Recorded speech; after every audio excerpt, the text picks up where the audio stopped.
From people with passports from countries that don't even exist, to children with green skin, to people with stories from places that they aren't even sure are real. All of this on today's most amazing top 10 list. Starting off this list in our number 10 spot, we have the story of Carol Chase McElhenney. One day in 2006, Carol was driving through San Bernardino, California on her way to Paris, California, where she was going to stay for a few days. On her travels, she saw a sign for Riverside, which was nearby, and she decided that since her family had roots there, maybe it was time to stop in for a visit. As she went into Riverside, she realized that everything looked different from how she remembered it, and was unable to find her old house that she grew up in. She tried to go to the street that her grandmother used to live on, but that one was different too.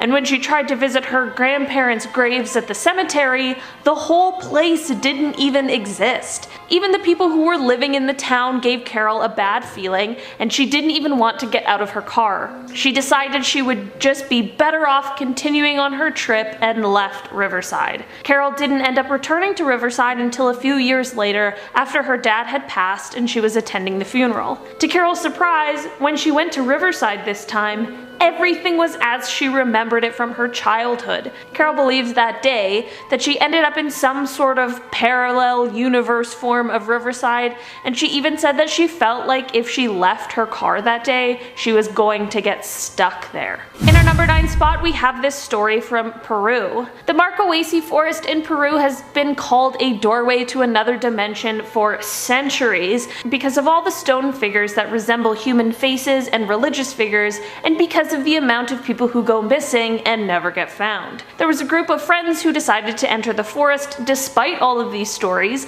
and they ended up stumbling upon a cabin that appeared to have some sort of party going on inside. As the group went up to the cabin, they saw people inside, but all of the people were in 17th century garb, and nothing that was modern or similar to what the group of friends was wearing. One of the friends began to try and enter the cabin and was halfway in the door when the friends quickly pulled her back. After being pulled out, it was discovered that the half of her body that had entered the cabin was now paralyzed. If her body really did become paralyzed because it had entered another dimension, that would definitely explain all of those strange stone statues. In our number 8 spot, we have the old story of the Green Children of Woolpit. In the 12th century, it is said that 2 children were discovered just outside of Woolpit, Great Britain, but what was so weird about them is that they had green skin. When the children were brought back into the city and given food and water, they refused to eat anything other than raw beans. Eventually, their green skin began to fade and turned into a more normal human color. One of the children passed away, but the girl continued to grow and eventually learned English. When she was finally able to communicate with those around her, she told the story of how her and her brother had come from a place that was in constant darkness called St. Martin's Land. Everyone from her town lived underground, and everyone had the same green skin. The girl and her brother were wandering around one day when they came across a cave, and they decided to enter. They kept walking and eventually came to Woolpit, and when they turned around, the cave they had been in disappeared. Did this cave act as a portal to an alternate reality for these kids? If so, I don't ever want to end up where they come from because it does not sound nice. Guys, before I continue on in this list, make sure you hit that like button because it really helps us out. In our number 7 spot today, we have the story of James Richards. In 2009, James was walking his dog when he tripped and knocked his head, rendering him unconscious. When he woke up, he found himself beside some sort of machine he didn't recognize, and there was another man named Jonas who said he had just found James' body while he was on a work trip for the interdimensional travel company that he worked for. What? The two ended up striking up some sort of conversation, I guess like you would when someone just casually tells you that they travel through dimensions for work.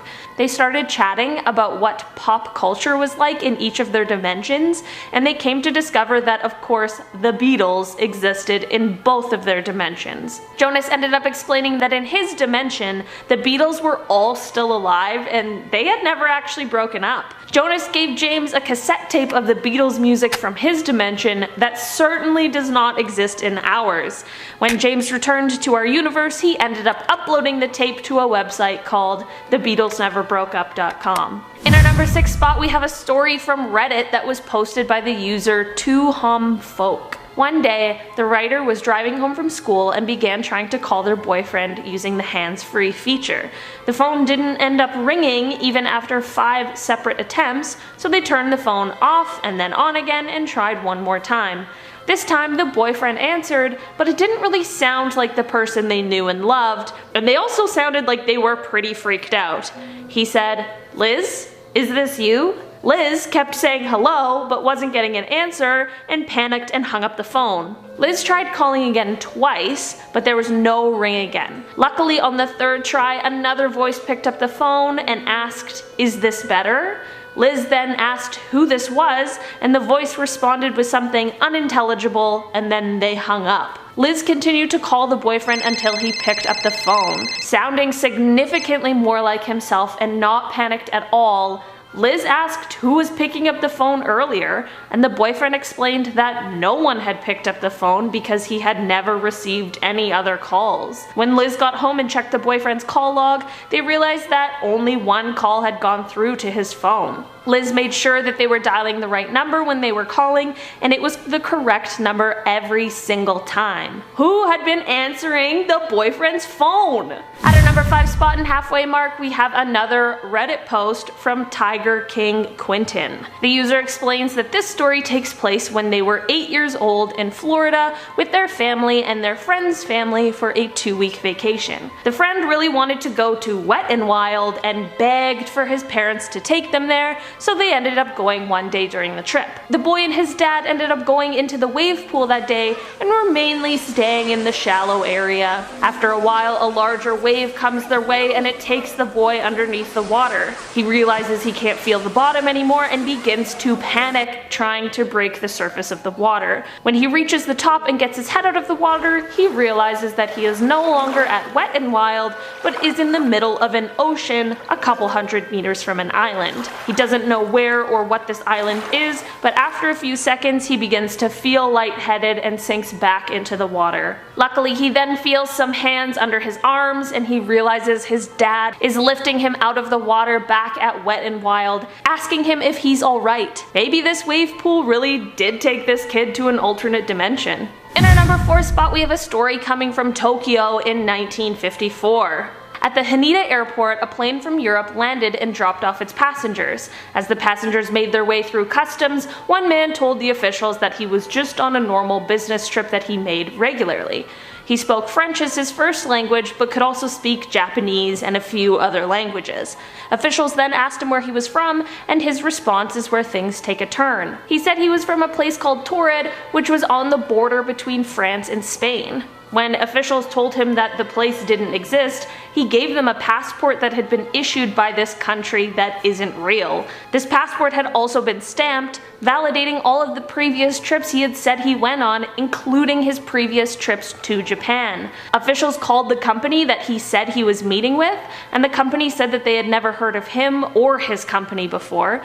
They then called the hotel he said he had a reservation at, and the bank that was listed on his checkbook. The hotel said that there was no reservation for him, and the bank just didn't exist at all. Officials thought that maybe he was confused, so they showed him a map and pointed to the country of Andorra, asking him if this is what he meant. The man began to get upset, saying that Andorra didn't exist and that it had misplaced Torrid, where he claimed to be from. Customs decided to detain the man and put him in a hotel room for the night while they decided what to do next. The next day, when they went to collect the man, he had totally disappeared with all of his personal identification and documents. Police searched for this missing man, but he was never found. Maybe this man somehow accidentally found himself in a parallel universe separate from his own, and I just hope he was able to make it back to wherever he was from and return to his normal life. In our number 3 spot, we have the story of a man named Jafar Vorin. Jafar was a strange man who just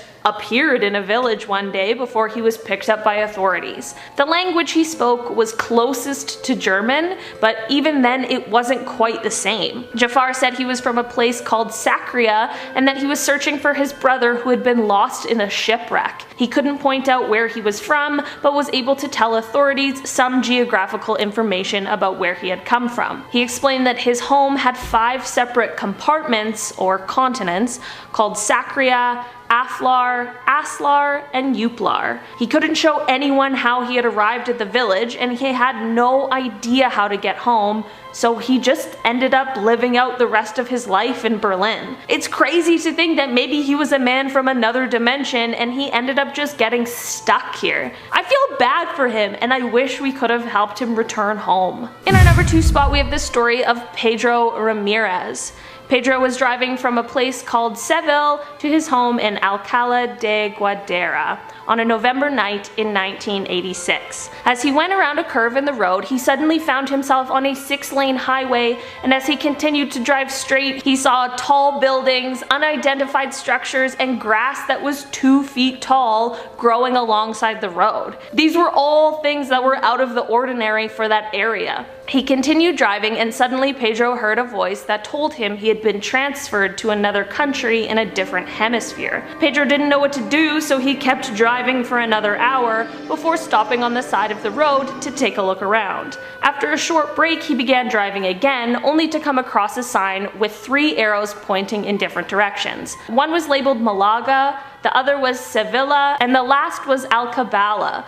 Pedro decided to take the Sevilla route, and after driving down it for a while, he stopped again. When he pulled over and got out of the car, he stood there for a second, and then when he looked back to his left, he saw he was standing right outside of his home. He tried to go back to where he had been before, but couldn't find anything that he had seen before, including the sign with the 3 arrows. Who knows where Pedro was for that while, but I'm very glad that he ended up making it home safely. In our number 1 spot today, we have the story of Lorena Garcia. One morning in 2008, Lorena woke up in a life that was similar to the one she was living when she went to sleep, but certainly not the same. At first, it was just small things like her bed sheets and her pajamas, but when she got to work, things began to escalate. Lorena realized that her office wasn't her office and that she worked in the same building, but in a completely different department. She had never even met her boss before, so she knew that this couldn't have been a moment where she just got lost or confused. When she returned home after work that day, she was met by her ex-boyfriend, only to find out that he was apparently her current boyfriend.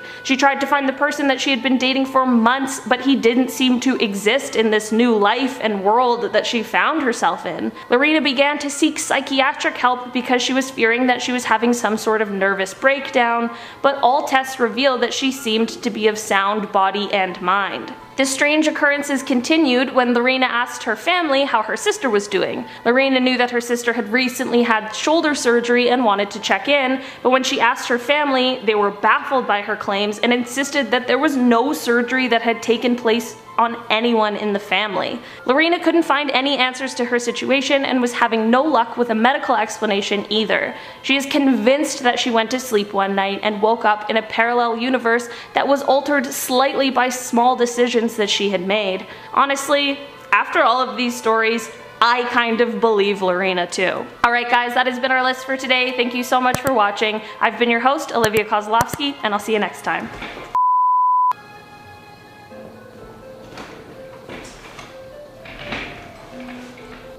How do you think you say that, Producer Chris? You should check it out, Producer Chris. Is it good? It's like mashups of songs that exist, kind of. It's weird. It's very weird. It made me uncomfortable. Imagine that's where the portals are at, Wet n Wild. If not, something else is there. Font. Yeah, what the heck, font. To his home in Alcalá de Guadalajara.